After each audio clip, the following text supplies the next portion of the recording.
We are live on Zoom. I see people coming into the room. Hey guys, thanks for joining us. This is a JB show number 114. Thanks again for being here. I have a special guest today. I think you guys can enjoy, especially you Amazon sellers. But before we do that, let's get to our sponsor. The sponsor of the show is My Fulfillment Team. My Fulfillment Team is a state-of-the-art inventory processing. You source, we process, you profit. They'll receive, store, prep, pack, ship, Amazon Plus. What this means is anything that you have, they label, bundle, bagging, bubbling, you name it, they can do it. They do everything for you. It's a one-stop thing. It's a specialized prep company you can trust, family-owned and operated for 9+ years now. Millions of items processed. Never touch your inventory again. Automate your process. Pay for only the services you need. Again, you can check them out at www.myfulfillmentteam.com. Hey guys, my special guest today, if you are joining us, is Eli Engelberg. And Eli is going to be talking us today about an Amazon repricer. There's a lot of them out there, but I'm really excited to bring Eli in today because Eli's repricing. He has a lot of great reviews. A lot of people are using his product and love it. I hope you guys enjoy the information that he shares with you. We all know that we need that upper advantage, and the upper advantage we need with Amazon. So this is one thing. You have to have tools in your toolbox. I talk about it all the time. Well, he's going to be talking about why it's important to have a repricer. Before we do that, though, I'm going to introduce him, do a little bio on him. Eli, before founding Seller Snap, Eli held different positions in e-commerce related tech companies. Eli is instrumental in leading the company. Eli holds a BA in economics, LLB in law, and is a corporate lawyer and member of the IB. He's a corporate lawyer, guys. Some of the things that you guys are going to have takeaways today are, as important as the buy box is, don't try to own it 100% of the time. There's something you don't hear all the time. Use a repricer. Even Amazon's own free solution is better than not using anything. And if you're selling over 50K a month, it's worth spending some extra money on an advanced repricer solution because even a small improvement here and there can translate into thousands of dollars into profit. Hey, Eli, for my folks that don't know you and my listeners, why don't you tell us a little bit about yourself, what you did in the past, and what got you started in wanting to build a repricer for Amazon sellers? Well, first of all, hi John. Thanks for having me. Thanks for having me on the show. It's a great opportunity. First of all, Seller Snap is not me. It's Joshua Beam and Yuval Kaufman and myself who started this a little over 3 years ago. All of us from different angles were in the realm of e-commerce and specifically Amazon.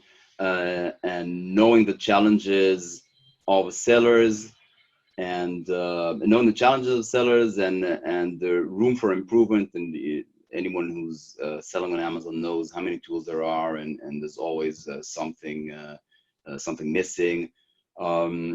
So that got us starting on thinking about a better solution for a repricing software. And when I say repricing, we'll touch about that a little bit further down the show, but it's meant for sellers who sell products that compete for the buy box. So not so much private label products, white label, where owning the buy box is not an issue. That's a different challenge. We can touch that if we have time. But we're talking about sellers that resell branded products. So that's what drove us to this. And about 3 years ago, that's where we came up with this concept of applying game theory tactics to repricing. That's kind of what drove us and inspired us to solve the problem. And we've been building and developing our tools ever since. Awesome. Hey guys, can you type a 1 in the chat on the side if you guys can hear Eli okay? I want to make sure that you're hearing all this great information that he's going to be giving you today. All right, they're still coming in the room too, I can see. Okay, we got a 41, so that must be a better. All right, so they I see that they can hear you, so we're good to go. So I'm gonna remember got typo. Thanks, Laura. So guys, any questions you have, feel free to ask Eli about the questions. Repricing, like I said, it's a valuable asset to have to be able to compete on Amazon, is be able to sell your products. And a lot of times we're going to also talk about repricing where you don't have to reprice down. Sometimes repricing up helps too. I've seen it go up as well as down. All right, so I'm going to get started with some of the questions I have for him, and then you guys can jump in when you have them. So curious, what does game theory repricing mean? Well, it will, as a bit of background, I think for the past maybe 5-6 years, maybe more, you see repricing solutions become pretty much a standard for Amazon sellers, starting from very basic rule-based reprices into more advanced algorithms and AI. You hear these buzzwords getting thrown around a lot. And the idea is, and when we started to think about it, is we're trying to figure out how do you calculate the right price and everything. And it dawned on us that really the situation now, because so many sellers are using a repricer, is that it's for every action you make in changing the price, there's a reaction by other competitors. And that drove us to come up with this idea that really you're trying to automatically come up with strategies that will, instead of either losing money or driving price wars, come up with a more collaborative solution. And that's maybe a bit difficult to understand the way I tell it, but I'll give a simple example. If you're up against a competitor and they're using just a simple rule-based repricer, and they set it up to beat the lowest price by 5 cents, which is like common because that seller has in his mind, I need to be a bit cheaper, I'll win the buy box and I'll sell. If any price change you make, they'll react by putting it 5 cents lower and they'll win the buy box. If you try to beat them at their own game, there's a price war. It's very clear to see. Even if you're using a rule-based repricer and you're not being very greedy and you're just setting it to match the price, you match that competitor's price. He's going 5 cents below. You go 5 cents below. He goes 5 cents below you. Again, it can be a very, very quick battle where you're both just at your minimum price, still sharing the buy box, but you destroyed all your profit. And so once you understand, when you can detect that behavior in a competitor, obviously the better thing to do would be to increase the price, like you said, John. Increase the price. They'll follow you up, because they only, they go 5 cents below any price you're at. And that way, by applying this kind of strategy, you can go up and down in a higher range of prices, getting buy box share, but keeping that price or average price a lot higher or near the maximum you can sell for, instead of having this price war. Does that make sense? Is that a good explanation? Yeah, that makes sense. And I don't think that most sellers know that when you're working the buy box, when you have a repricer, whether you have a repricer or not, the buy box is not, I think a lot of sellers think when they get the buy box, they have that buy box for a period of time. Sometimes it goes away real quickly. It switches quickly, but also like Eli could have the buy box where he's looking from the US market, and what he's seeing for the person in the buy box could be very different from what I'm seeing. And even like within 50 miles of me, it could be very different. So Amazon years ago, when you had the buy box, you had the buy box. Now you have the buy box almost regionally. So it could be 50 different people in the state of Tennessee that I'm in that have different buy boxes depending on where they're from. And I don't think a lot of sellers realize that that the buy box is not something that just because you have it everywhere.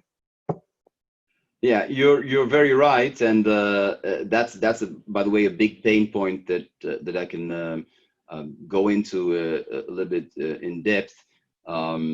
It becomes more of an issue now with what's been available for some time now, which is a seller-fulfilled prime, where you as a seller can get that prime badge, but the seller has control over where they offer prime fulfillment.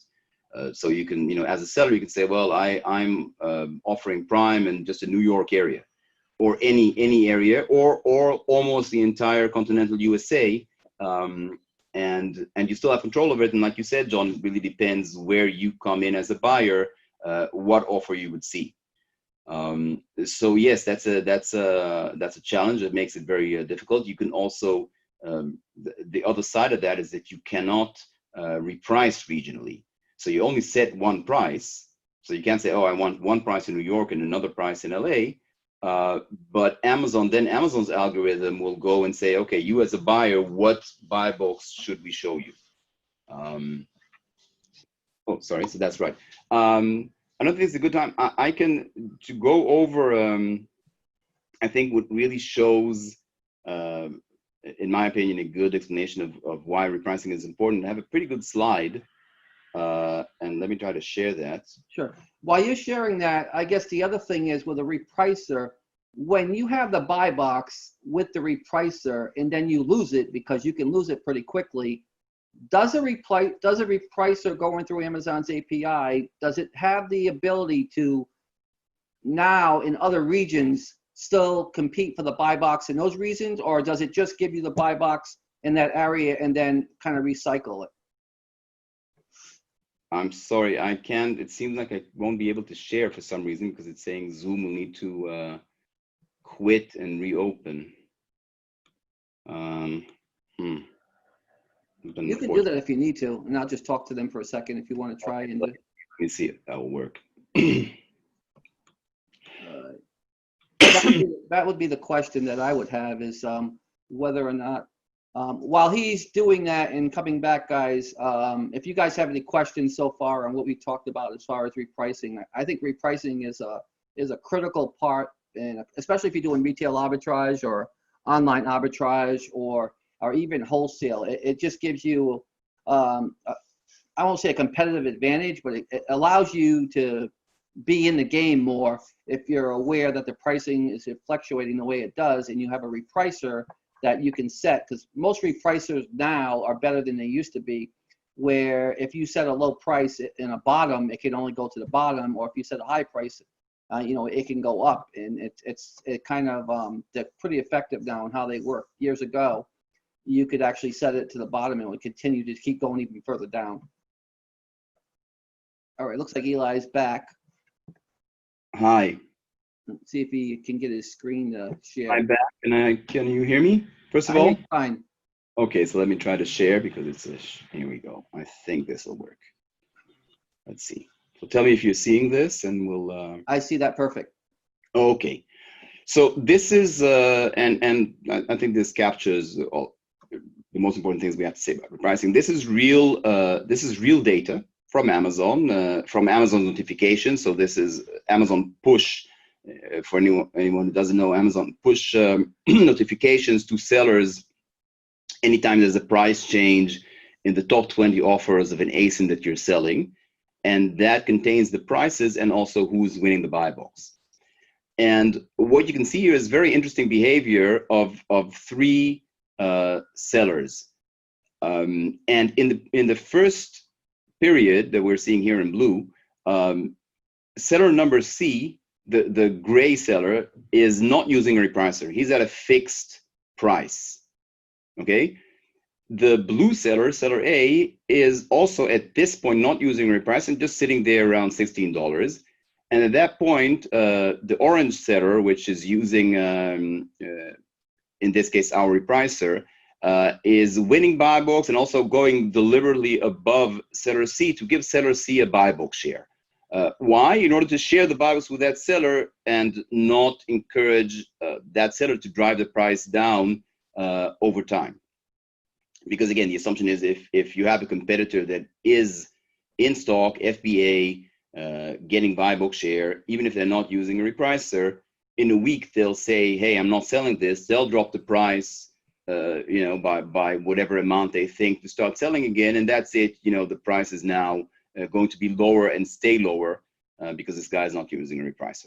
So that's seller C. Then at a certain point, the blue seller, seller A, turns on something, and you can see, first of all, it's a bad decision because he drops, instead of like remaining in the range where the other two sellers are, he drops dramatically in price. It's dramatic. What's dramatic? But he drops by 40 cents or more, and kind of levels out there. And then what you can see is the smart repricer, the orange seller snap in this case, the orange seller waits a little bit, but then he goes and starts competing with the blue seller here. And this is a case where the blue seller is aggressive. He's undercutting the competitor by a few cents every time.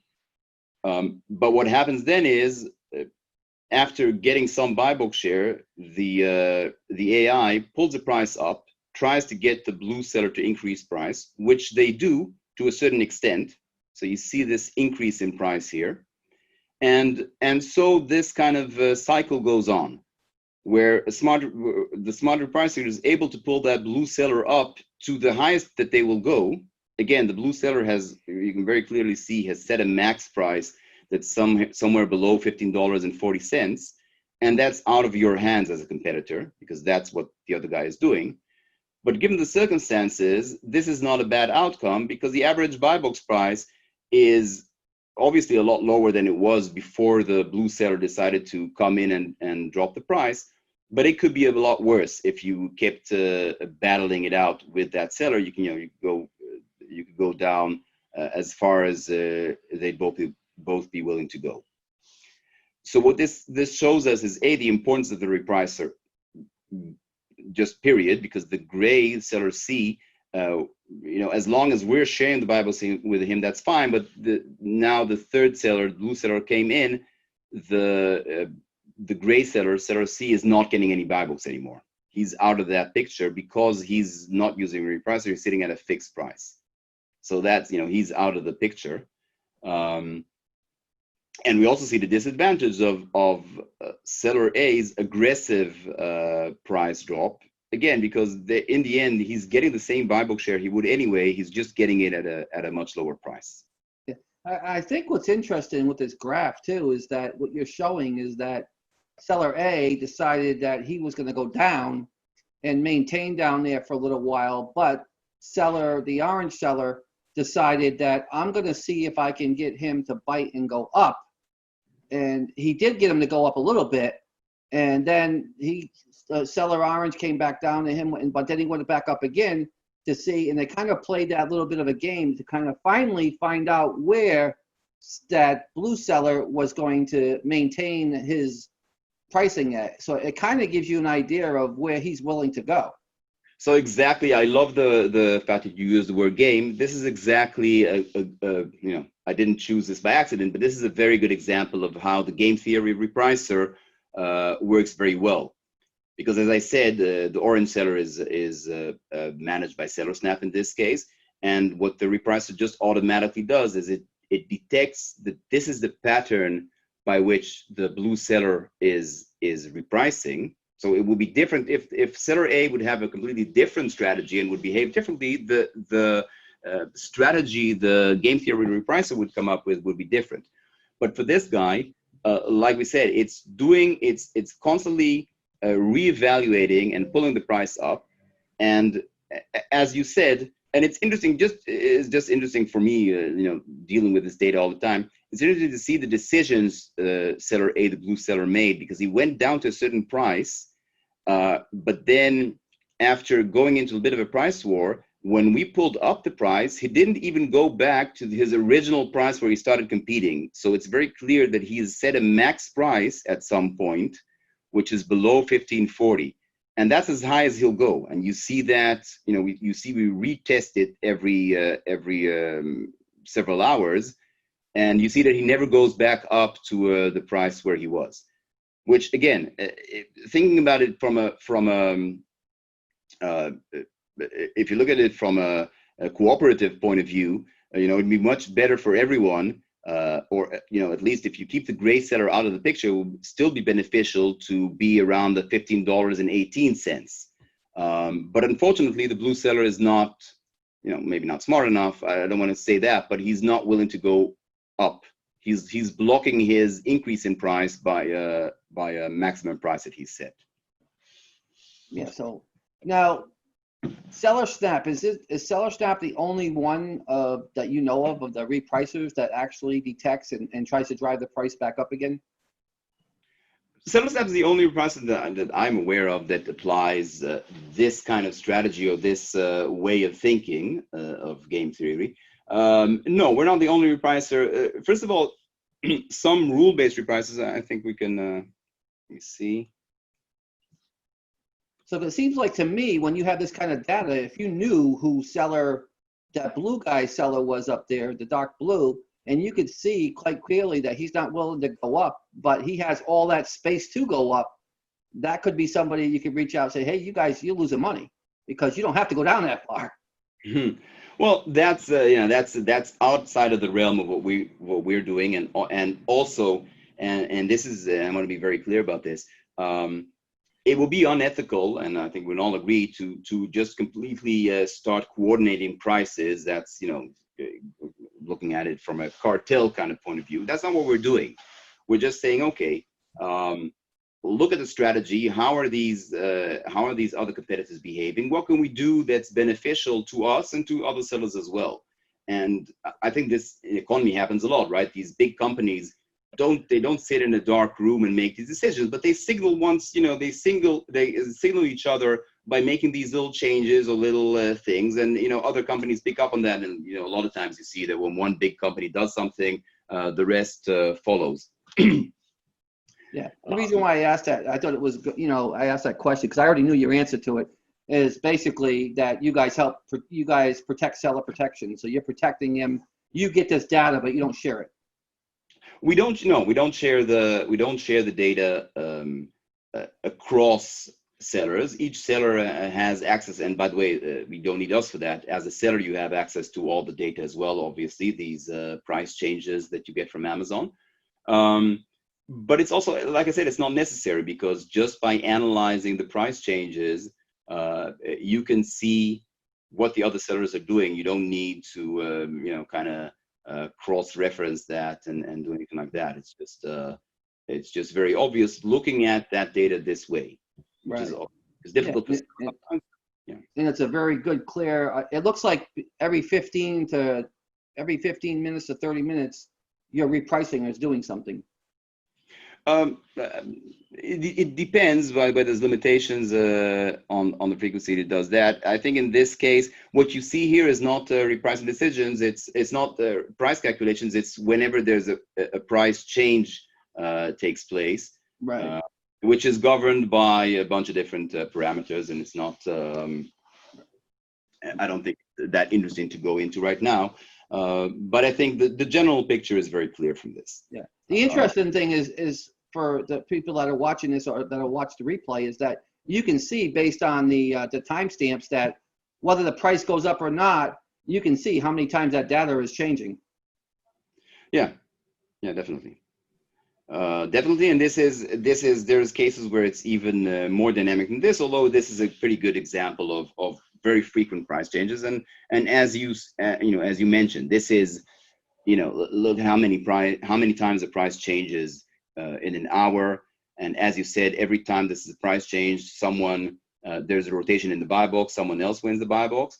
And that's even without taking into account what you mentioned, which is the regional aspect of things. So yeah, that's the other thing I was going to say, is that this graph that you're showing is just one graph. There's hundreds of graphs throughout the country that are changing as well, and they're all different. Yes, that's true to an extent, right? In the end, if you're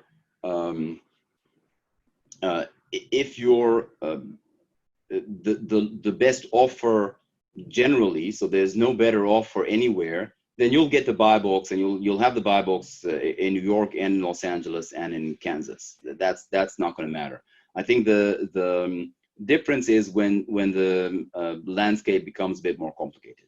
So when there's other FBM sellers that may be very close to your price and offering prime at a certain location, and a bunch of other considerations that make it a lot more difficult. Right. And we're going to talk a little bit about that now. You touched on this a little bit earlier, but more and more sellers are taking advantage of Amazon Seller Fulfilled Prime. And how do you see this affecting the actual competition?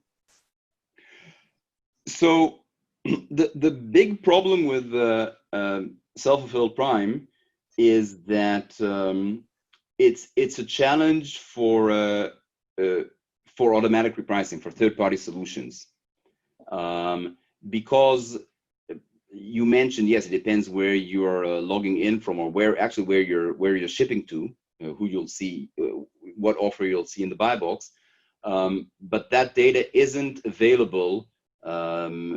Amazon don't make that data available via their API, and so and as I mentioned, you can't reprice differently on different regions. So your problem is, there's two problems. If you're offering Self-Fulfilled Prime, it's difficult for you. You can kind of gauge, okay, this is the price point you need to be in. To get that buy box where you're offering Prime, compared to other general offers. So let's say you're Prime and there's an FBA, a good FBA offer for $20, and they'll get the buy box. You can figure out that if you offer the buy box, sometimes even for $20 or for $19.95, that's good enough to win as an FBM seller, good enough to get you the buy box where you offer Prime, and that's all okay. But then to set some sort of rule to automate that becomes a bit more complicated. And another thing that becomes very inaccurate for any third-party solution is getting accurate buy box share data. Again, for reasons that are a bit more technical. But it's very difficult for you to know, okay, how much buy box share am I actually getting? If I have an offer that's Prime in certain regions. Right. Next question. What are the challenges, velocity-based repricing, and how do you recognize items that are low velocity and don't respond to repricing? So yeah, velocity-based repricing, it's another thing, and we have a lot of demand for this from sellers. And we've run so many different simulations and tests on this and POCs. The problem there is that velocity repricing, again, if you're trying to optimize for something that's selling 1,000 units a day, that's very manageable, that's doable, and you can probably get pretty good results. But what we see in a lot of cases from sellers is they say, well, this is not a fast-moving item, and I'm targeting a velocity of, I don't know, 1 a day or something like that. I want to sell 30 a month, and even worse than that, right? Sometimes it's even slower than that. And at that point, there is very little you can do in terms of price optimization, because you set a price. How long do you wait to see if it's effective, yes or no? And also, when the velocity is this low, it becomes very difficult to understand what the demand for that item looks like. And just to explain or give an example what I mean, you could be selling an item that the demand for that item is just like 1 a day. There's not enough people shopping for this. There'll be one person, on average, one person a day that'll come in and wants to buy this item. It's very possible that it doesn't really matter. The demand is not very elastic if we're going to economic terms a little bit. It doesn't matter that much if you sell it for $15 or for $20. The minute that one shopper that needs this item comes in, he'll buy it. He needs it and he'll buy it for $15 or $20. And it's very difficult. if that is the situation, it's very difficult to kind of find that price, whereas the maximum that this seller would be willing to pay for it, and kind of get that velocity that you want. And we've seen this, you know, and this is even one a day is even a good case. Like we see, you know, some items are moving that slow that the demand is like 10 a month. Almost impossible to automatically find the right price for that.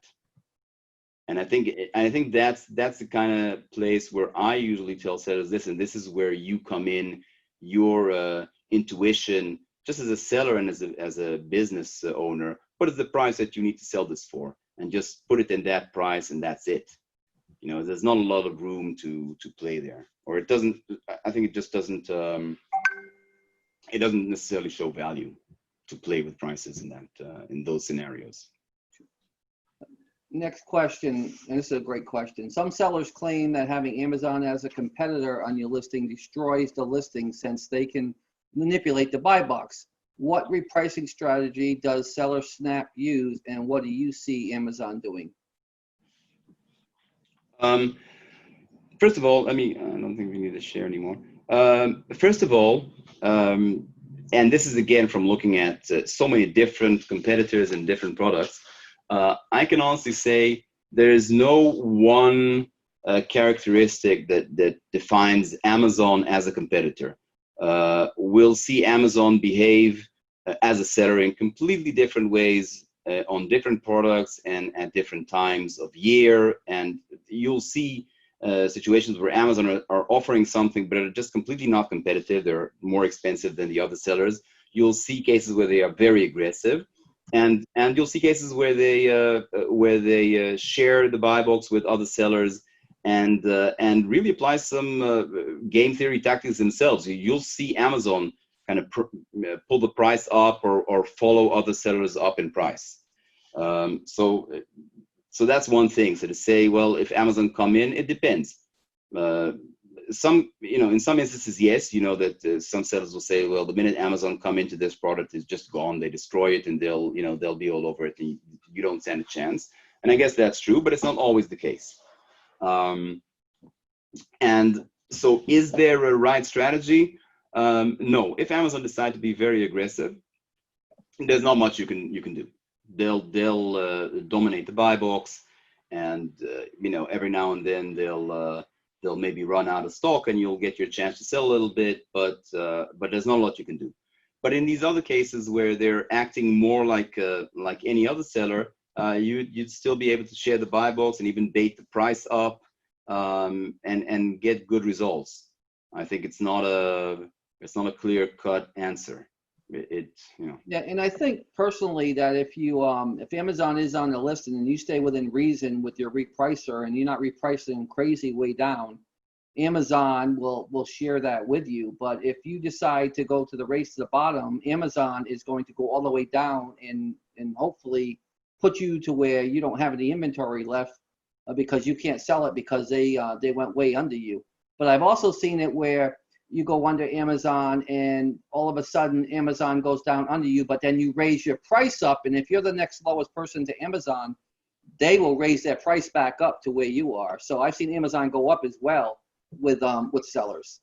100%. That's what I said. Amazon definitely will do that where it's more of a traditional, like any other seller behavior. They show you that they're willing to share the Bibles with you. They'll let you win the Bibles. They'll also Amazon can respond to a price change within seconds, and even so, you'll still see that they'll let you sit in the buy box for an hour or so, not dramatically lower than them, or maybe beating their price by a couple of cents, and then they'll take the buy box back, and they'll definitely it varies. It depends.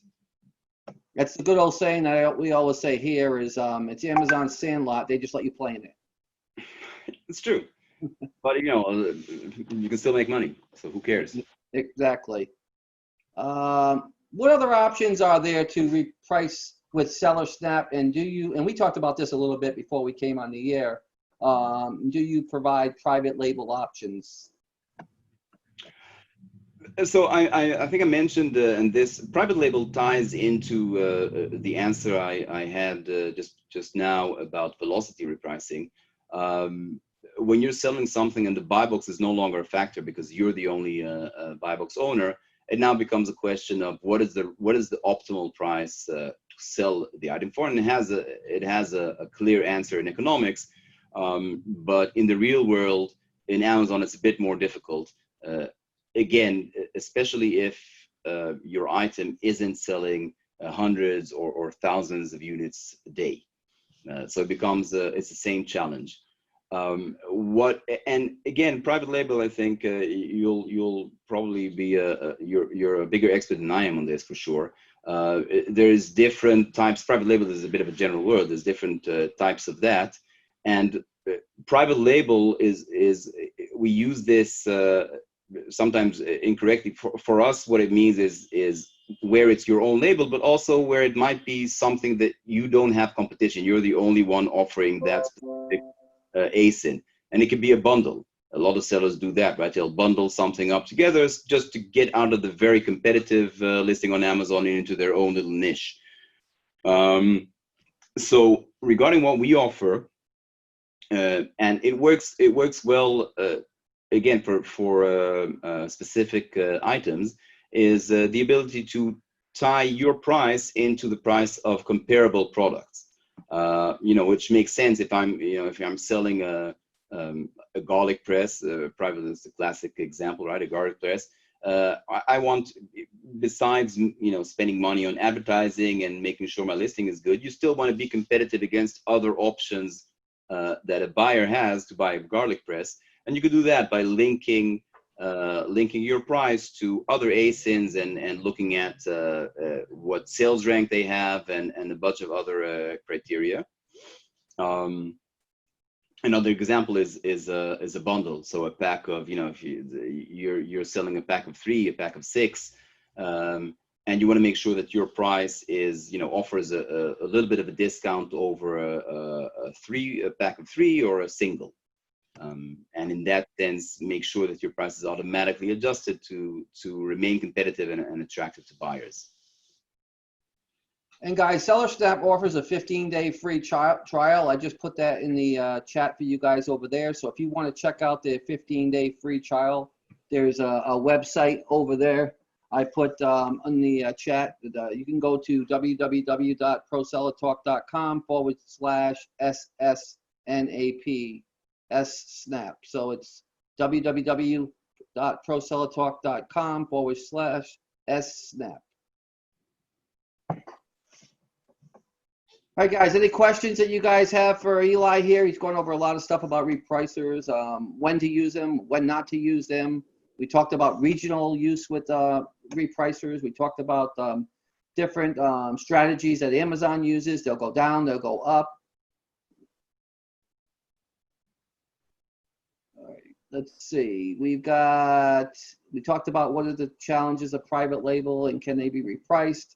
One of the things I thought about private label, and I don't know if the tool will actually do this with SellerSnap, is that I would think that if there was a way to where, like you said, if you're doing volume on Amazon with private label, and you just didn't want to go in and change prices on your own all the time, you wanted to find out if you could get that maximum price. In other words, you need to find out the lower tier, higher tier, and what is the happy medium where your product is going to sell at a high level, but also demand as much dollar as you can.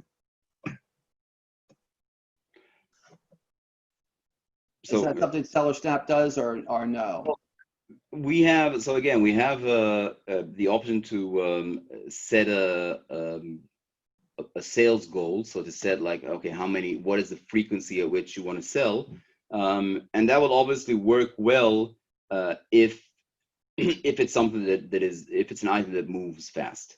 So then you could kind of gauge and say, okay, I'll try to increase prices at maybe small increments as long as I'm selling at a certain velocity. If I drop, then I'm gonna become a little bit more aggressive on my pricing. I'll drop price a little bit and kind of find that balance. So we have that, but as I said, being very open, this will work well for an item that is fast selling, not so much for something that is like 30 items a month or something like that. Right. That wouldn't be very effective in necessarily finding the best price. Yeah, so it would work like if something was selling like, 2,000-3,000 a month. Yeah, definitely. Okay, awesome. I don't know if you want to talk about that here. We did put the free trial there, but what is the cost for someone to use SellerSnap? Is it like so many ASINs, have different packages? How does your packages work? Well, we have normally we have two plans, a standard and a premium plan, which are $500 and $800 a month, a fixed cost, and there's no contract or long-term commitment there, which is also deliberate on our side, knowing sellers well, which is like we know as a seller that your business can go up and down, and we see that it kind of makes us stay on our toes and make sure that we offer a good solution, because if it doesn't work for you at a certain time, you can just leave. You're not tied into anything that's very long term. In terms of packages, so the difference between 5 and 800 it is mostly in analytics, which is another topic which we are investing a lot into. And we know it's an important thing for sellers, is to really, besides repricing, seeing how well each product is performing. Right. But in terms of repricing, both plans are exactly the same in terms of the capabilities. Number of listings, standard is up to 15,000 and premium is up to 30,000. The reason for that is because of all the complicated calculation that goes into it in data processing. There's a pretty hefty cost in terms of infrastructure. We use Amazon's cloud, and still very strong computers, very strong database. And so that's why there's a bit of a difference here. We find that like the vast majority of sellers, in terms of number of listings, would fit into the standard plan and choose premium for added features of data processing, analytics, business intelligence, and such. Now, is that the only fee, the standard in the premium, or is there also a fee that you guys get, like a percentage of, I don't know, 1%, 2%, whatever the percentage is? No, we don't do anything like that. Again, it's bad practice. Sellers don't like it. You can understand why, and it's also not like, if you do well, if you have a store that does well, you built a business and you invest a lot. That's not our. It's not our business. It's not our, and it's not. We don't feel we have the right to put our hands in your pocket. We offer a service and we charge for it. And if it makes sense and there's ROI, then customers pay. And if not, then not. So no, it's a fixed. As I said, it's a fixed price. It's a fixed price, no contract. Okay. There's a bunch of solutions out there, right? It's like, I feel, like I said, we're not the cheapest. You can start repricing for free on Amazon, and there's some pretty good basic solutions out there. Channel Max has been around for ages, and people get good results with them. But there's a solution for everyone out there. It really depends what you need and what it makes sense to spend money on. Yeah, and I've been out of touch for a while, so I don't know. There used to be repricers that actually got a percentage of what you took in. They got paid based on a percent, a certain percentage of how much volume you did. I don't know if they're any more like that anymore, but I know they used to be. I'm not all repricer, not all software solutions actually share their pricing plans online, right? Some you have to contact them to get a quote. So I don't know if solutions still do that. Some are very directly linked to number of SKUs. So the more you increase that, the more you pay, or the number of orders you have. Again, it's a different model, but it translates into how much are you going to pay each month, and is it worth it? Exactly. I have a question from Crystal. Crystal says, please talk about when a seller has the buy box all of the time. It sometimes seems that when I change my price by just a few cents, I get a sale right after that. Is it possible to set Seller Snap to just change my prices by a few cents randomly a few times a day while not competing, I guess, with other ASINs? So I'm not sure. I'm not sure. Is the question just changing price gets you a sale even without getting the buy box? Is that the intention? Crystal, can you clarify that a little bit for Eli? Or winning the buy box, like dropping a few cents below the price to win the buy box? Let's see what she writes.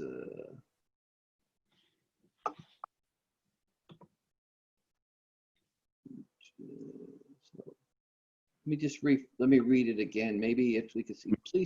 Please talk about when a seller has the buy box all of the time. It sometimes seems that when I change my price by just a few cents, I don't know, are you using a repricer, Crystal, when you're doing this, or are you just going in and manually changing it by a few cents? I guess that would be the first question. I get a sale right after that. Is it possible to set Seller Snap to just change my prices by a few cents randomly a few times a day while not competing with other ASIN? No, that option doesn't exist. That option doesn't exist.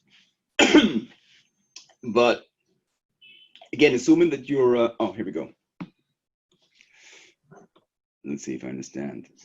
She put, no, I already have the buy box manual change. Ah, so you mean you have the buy box, but just making a change gets you a sale. Interesting. I don't know. Is it a, do you have competition for the buy box, or is it your own label? Are there other sellers that win the buy box every now and then?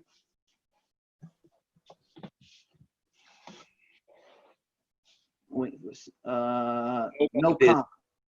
no competition, I assume. Well, that I don't know in that case. First of all, as I said, no bundles. As I said, no competition is not my biggest area of expertise. It's more in the private label, white label area. It's interesting. You're winning the Bibles all the time. Possibly, if you're dropping a few cents, if it's a bundle, maybe that's just enough difference compared to the non-bundled products to justify a purchase from a buyer. So you're decreasing price. You're saying it's not a price change. You're dropping the price by a little bit, or changing, even going up, gets you a sale, because that wouldn't make a lot of sense to me. I wouldn't know. I guess my question I would ask for Crystal, since I sell private label, is if you don't have competition and you have the buy box, how are you losing it? Buy box can become suppressed, obviously, if you go too high. It can come suppressed if Amazon thinks that you're pricing it over market value. Right. But but you shouldn't have to change it by a few cents if you have the buy box and it's within the suggested retail of the product. Yeah. No, but you, John, as a seller of private label, so you don't have to worry about the buy box. But I'm sure there is this price. So there is always a price point where if you go too high, no one's going to buy it, and you want to find that balance. So again, I don't know if that's what she's referring to, but you would find that price where, okay, you're not selling, you drop a little bit, and there is where you find that sweet spot where people start buying it. Yeah, and Amazon does like to control private label sellers as well, because Amazon wants to dictate to you how high you can raise it, and if you do get too high, without notice, they'll just suppress the buy box until, right. And when they suppress it, it takes a while before you can get it back. Even if you lower the price, it doesn't mean you're going to get that buy box right back. Amazon, kind of penalizes you. Right. Often I raise the price and get an immediate sale. Well, again, first of all, there's no arguing with results. Exactly. That's if it works, it works. But so no, SellerSnap doesn't have automation for that, and I can't explain it. I wouldn't know why this happens. But was this a private label product or just a product that she has that there's no competition with? Because she's doing bundles. No one else is getting on these bundles, I guess. Yeah, it's the same thing, a bundle. So it doesn't have competition on the buy box, but still, if you raise the price, you get a sale. I wouldn't know why that would happen, but I think if you're doing bundles and you're getting, and you're getting sales and you're able to raise it and do it, I would just continue to be careful with doing that and don't go up so much. But kudos to you that you have a bundle out there that nobody has found yet. yeah. Because even bundles, there's more and more people jumping on bundles now. They're finding ways to do it. The one way to get away from that is to put a private label piece in your bundle that they can't get unless they have that.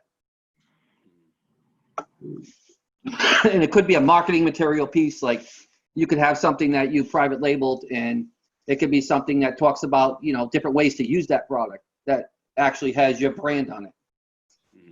And there's no way for them to get that. So that is, by the way, this exact kind of scenario is where what I mentioned before in terms of repricing is to track one or more related products is a good solution. Because again, you're a bundle, like you said, John, you're adding just your own little private label thing in it, but it's still linked to the price of that standalone item or whatever it is. So if that goes, if you can sell something, your reference sells for $20 and you can sell yours for $21, that's fine.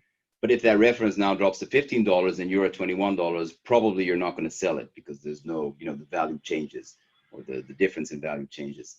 So I think that is one of the instances where it makes sense to at least have an anchor to one or more other products where it keeps, automatically keeps you in the range you have to be.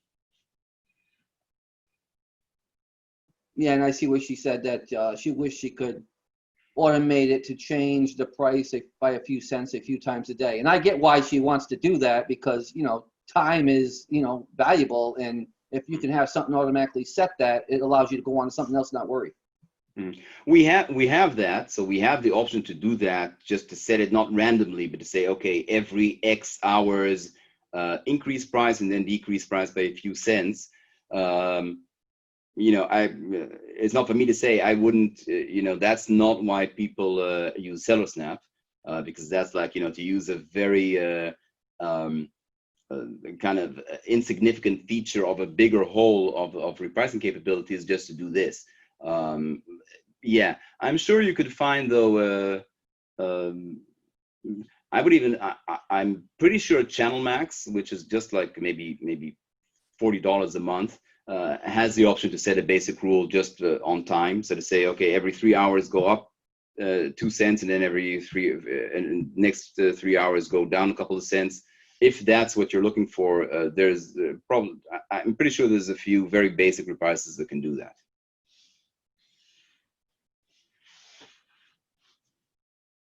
I've lost. Any more questions, guys? Yeah, I mute myself. When you're talking, I mute myself so I can stay away from it.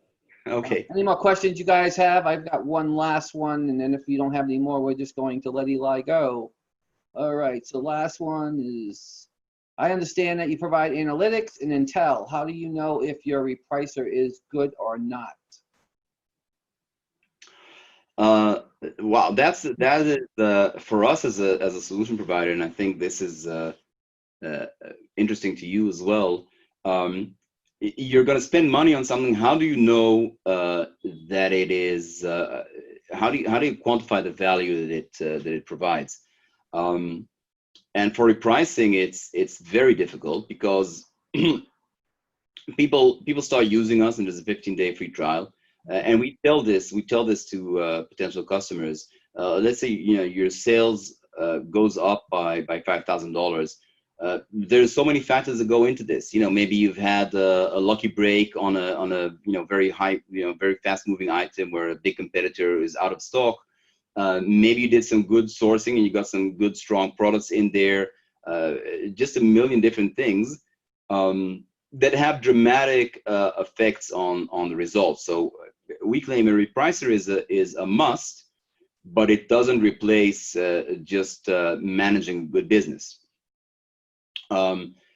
So so that's like that's me saying what the challenge is, but the way we try to handle this is by giving very good analytics and the option to drill down into specific listings and look for differences, and in this way try to filter out other factors that may affect your results. So kind of filter out inventory related issues, filter out competition related issues. It's still always a challenge. But that's where you need very good analytics, to very good numbers, very good data to try and make sense of it all. Yeah, I agree. It's in the data. And the other thing, and I've been saying this for years and years now, that and guys, you need to know whether you use a repricer or not. It's you make your money in how you buy, not sell. You buy it right, you'll make money. You can make more money if you sell it right as well. But yeah, if you buy it right, you can, yeah. But if you buy it right, it gives you the flexibility to make more money too, because you've got more room and margin to be able to work with things.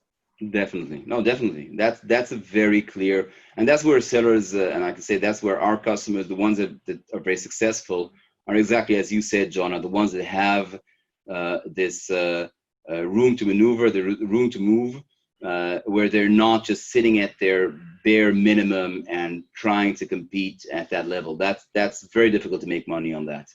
So only when you have some room where you can be competitive can you really get profit. And the other thing that you'll find out is you don't always have to be the lowest price. I mean, I've seen it where Amazon had something and I sold it $4 more, and I don't know why, but they bought mine. And Amazon was in stock. So you may, at some point in time, if you've been doing this long enough, you're going to build a customer following as well, where the trust value is there. And it doesn't matter if Amazon has it or not. They know you, they trust you, and they know the products that you sell, and they're willing to pay a little bit more because that trust value is there. And to a lot of people, the trust value has value to them as far as them willing to pay a little bit more. No, definitely, I agree, and I think it's what I said. It's having the right tools are a must, but they're not going to make you successful. And in the end, it's running a good business, and you know, one of the things you mentioned is creating trust and just keeping your seller ratings very high and buying right and everything. In the end, it's everything together, not just one thing. Absolutely. Well, we're coming up on the hour, so Eli, it's been a pleasure having you here. Thank you so much for coming. And guys, if you don't realize this, Eli is coming from us all the way from Israel. And I decided to do this show today, even though, you know what, we look at life in general, and a lot of times we take it for granted. And the thing that happened with Kobe, yes, Kobe is a superstar, and he's known worldwide, but it shouldn't just be about Kobe and his incident, and I'm very sad for him and his family and everything they're going through, but it kind of lets us reflect on ourselves as well. And don't ever let any moment pass you by, because you never know when you're going to get that and when you're going to lose it. So I have to tell you guys to live for every moment. And if you're in this business or you want to do this business, go after it and live your dreams, because you just don't know what's going to happen from day to day. And I would want to know that if I was going out, that I went out with my legacy and I was able to help people as much as I could while I was here, and did my time the way I'm supposed to, the way, you know, we're all here to do, and help one another. So I just wanted to put that out there, you know, condolences to his family and everything that he's going through as well. And that it is a very, very big wake-up call that I think a lot of us take it for granted and don't realize that when we wake up every morning, we should be counting our blessings and giving praise to God, because without him, none of this is possible. So again, guys, I wish you all well. God bless you all. Thank you, Eli, for being here. It's a pleasure having you on my show. Guys, until next time, Monday when I do my next show, take care. We'll talk to you soon, and God bless. Thank you very much. I hope you enjoyed.